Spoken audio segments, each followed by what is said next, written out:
नमस्कार, मैं आदर्श विद्या मंदिर माध्यमिक सांचौर से तरुण कुमार। आज हम सामाजिक विज्ञान कक्षा 8 अध्याय 1 भारतीय संविधान के बारे में अध्ययन करेंगे।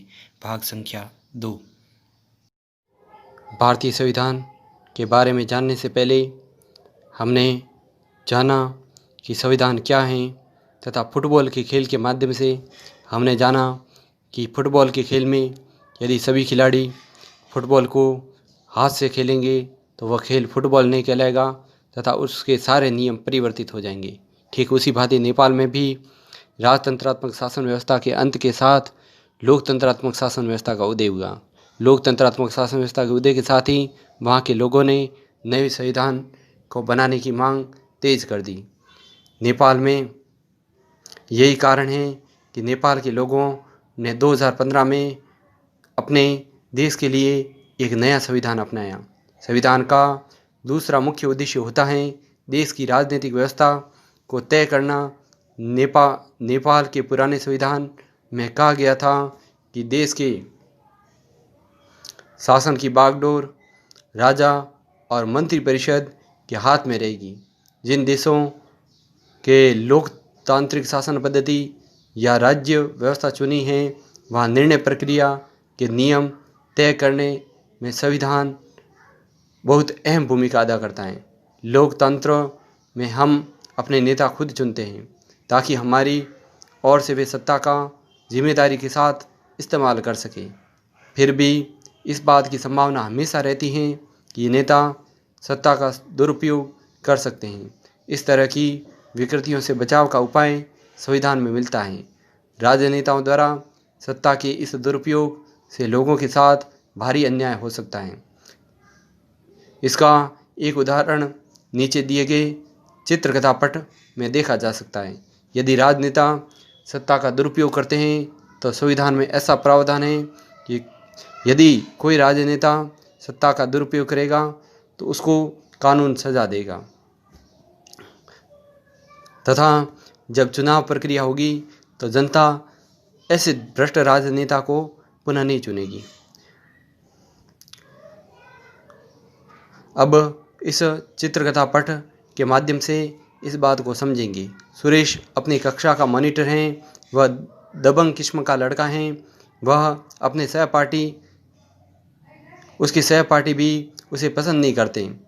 क्लास टीचर श्रीमती राव अचानक किसी काम से बाहर जाना चाहती हैं।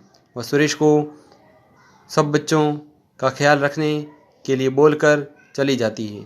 सुरेश मौके का फ़ायदा उठाता है और अनिल को तंग करने लगता है। अनिल, आज मैं राव मैडम से तुम्हारी शिकायत लगाने वाला हूँ। अनिल, लेकिन मैंने किया है। श्रीमती राव के लौटने पर जब सुरेश कहता है, जब आप कक्षा से बाहर गई थी तो अनिल शोर मचाकर सबको परेशान कर रहा था। उसने मेरी बात भी नहीं सुनी। मिस राव कहती हैं, अनिल, अब तुम्हें पूरी छुट्टी के बाद यहीं रुकना पड़ेगा। तुम अब 100 बार लिखोगे कि मैं मॉनिटर को तंग नहीं करूँगा। लेकिन मैडम, अनिल कहता है, लेकिन मैडम, मैंने तो कुछ भी नहीं किया। लोकतांत्रिक समाजों में प्राय संविधान ही ऐसे नियम तय करता है जिनके द्वारा राजनेताओं के हाथों सत्ता के इस दुरुपयोग को रोका जा सकता है। भारतीय संविधान में ऐसे बहुत सारे कानून मौलिक अधिकार वाले खंड में दिए गए हैं। भारतीय संविधान में पहले 7 मौलिक अधिकार थे। संपत्ति के अधिकार को हटाने के बाद अब मौलिक अधिकार की संख्या 6 रह गई है। पहला समानता का अधिकार, दूसरा स्वतंत्रता का अधिकार, तीसरा शोषण के विरुद्ध का अधिकार, चौथा धार्मिक स्वतंत्रता का अधिकार, पांचवा संस्कृति एवं शिक्षा संबंधी अधिकार, छठा संवैधानिक उपचार का अधिकार। क्या आपको कक्षा 7 की पुस्तक में दिए गए दलित लेखक ओम प्रकाश वाल्मीकि के अनुभवों की कुछ याद हैं? उस अध्याय में बताया गया था कि ओम प्रकाश को दलित होने के कारण किस तरह से के भेदभाव का सामना करना पड़ा। वहाँ आपने पढ़ा था कि भारतीय संविधान देश के सभी व्यक्तियों को समानता का अधिकार देता है। हमारा संविधान कहता है कि धर्म, नस्ल, जाति, लिंग और जन्म स्थान के आधार पर देश के किसी भी नागरिक के साथ भेदभाव नहीं किया जा सकता। इस प्रकार समानता का अधिकार भारतीय संविधान में दिया गया एक मौलिक अधिकार है।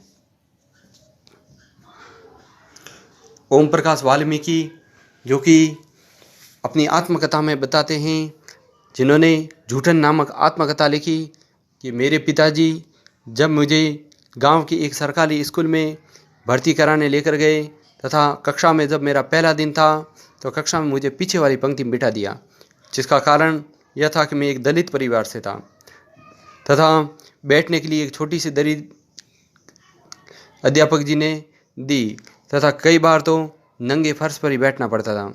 कई बार अध्यापक जी दरवाजे के पास बिठा देते थे जहाँ से शाम पर धुंधला नजर आता था। ओम प्रकाश वाल्मीकि जी आगे बताते हैं कि जब वे चतुर्थी कक्षा में पढ़ते थे तब एक बार प्रधानाचार्य जी ने उनको अपने पास बुलाया और विद्यालय परिसर व खेल का मैदान साफ करने का आदेश दिया। जब वे खेल का मैदान साफ कर रहे थे तो छोटे होने के कारण उनकी कमर अकड़ गई तथा इस पर भी प्रधानाचार्य जी ने उन्हें पानी पीने की अनुमति देने से इनकार कर दिया है था, कि क्योंकि प्रधानाचार्य जी की यही आज्ञा थी कि जब तक पूरे विद्यालय परिसर की सफाई नहीं हो जाती तब तक तुम्हें एक बूंद पानी नहीं पीना है।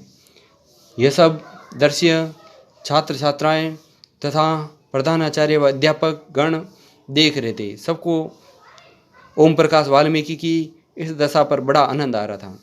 जब वे खिड़कियां व दरवाजे साफ कर रहे थे तब सरकारी विद्यालय के पास से गुजरते हुए उनके पिताजी की दृष्टि उनके ऊपर पड़ी तो उन्होंने प्रधानाचार्य व अध्यापक जी को डांट दुत्कार लगाई तथा अपने पुत्र की ऐसी हालत को देखकर उन्हें बड़ा दुख हुआ।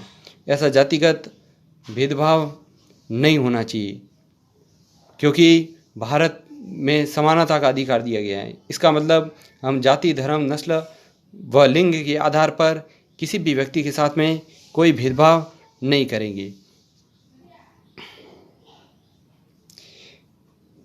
लोकतंत्र में संविधान का एक महत्वपूर्ण काम यह होता है कि कोई भी ताकतवर समूह किसी दूसरे या कम ताकतवर समूह या लोगों के खिलाफ अपनी ताकत का इस्तेमाल न करे।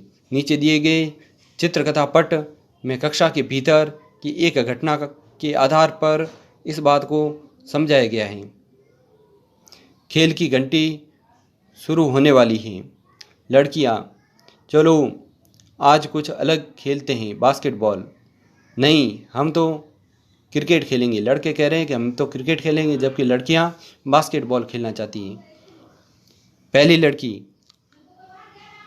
हमें सदा वही करना पड़ता है जो लड़के चाहते हैं, क्योंकि उनकी संख्या ज़्यादा है। दूसरी लड़की, मैडम को फैसला लेने का कोई और तरीका सोचना चाहिए ताकि हमारी इच्छा पर भी गौर किया जाए। शिक्षक इस विवाद को हल करने के लिए दोनों पक्षों को हाथ उठाकर अपनी राय बताने के लिए कहते हैं। हा हा हा, लड़के हंसने लगते हैं। हम जीत गए, हम जीत गए। लड़कियां, यह तो होना ही था क्योंकि लड़कों की संख्या ज़्यादा है। इस तरह की अस्वस्थ हालात लोकतांत्रिक समाज में भी पैदा हो सकते हैं। वहाँ बहुमत वाला गुट लगातार ऐसे फैसले लागू करता है जिन्हें अल्पसंख्यकों की सहमति नहीं होती और उनका नुकसान होता है।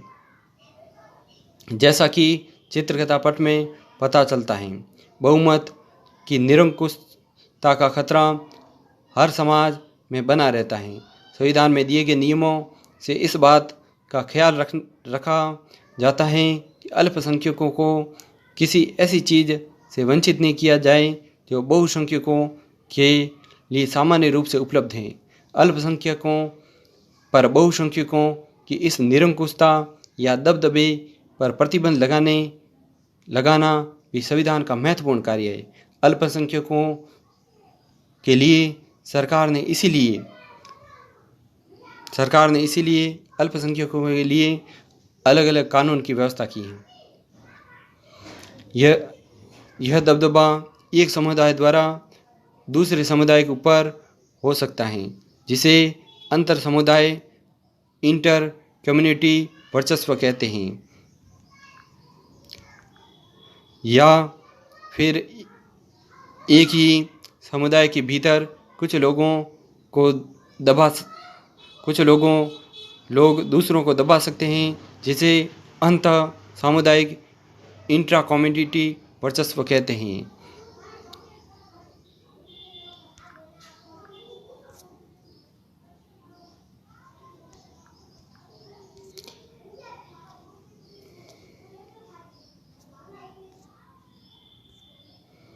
संविधान क्यों होना चाहिए? इसका तीसरा महत्वपूर्ण कारण यह है कि हम खुद को अपने आप से बचा सकें। यह बात सुनने में ज़रा अजीब लगती है। असल में इसका मतलब यह है कि कई बार हम किसी मुद्दे पर बहुत तीखे ढंग से सोचने लगते हैं। ऐसे विचार हमारे व्यापक हितों के लिए नुकसानदेह हो सकते हैं। संविधान हमें